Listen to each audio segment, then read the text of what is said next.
నమస్కారం అండి. నేను ఐద్వా సంఘం all India democratic women's association నుంచి వచ్చాము. మొన్న 18 తారీఖు రోజు దహేగా మండలం గెర్రే గ్రామంలో శ్రావణి అనే ఒక అమ్మాయిది కులహత్య జరిగింది. తను నిండు గర్భిణి, 9 నెలల గర్భిణి. కులాంతర వివాహం చేసుకుంది. బెస్తోళ్ళ అబ్బాయి, వీళ్ళు పర్దానోళ్ళు. కులాంతర వివాహం చేసుకోవడం అబ్బాయి తరఫు వాళ్ళకు ఇష్టం లేదు.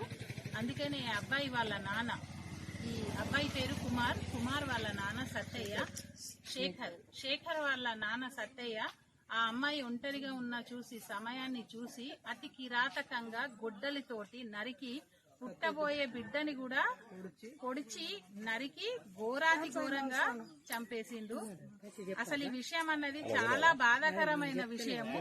అసలు ఒక నిండు చూలాలు, ఒక నిండు గర్భిణిని ఇంత ఘోరంగా గొడ్డలతో నరకడం అన్నది చాలా అమానుషము. మహిళల పైన ఇట్లాంటి అఘాయిత్యాలు చాలా జరుగుతున్నాయి. మేము అఖిల భారత మహిళా సంఘం నుంచి దీనికి పూర్తి మద్దతు ఇస్తున్నాము. ఆయనకు కఠినంగా శిక్ష పడాలి.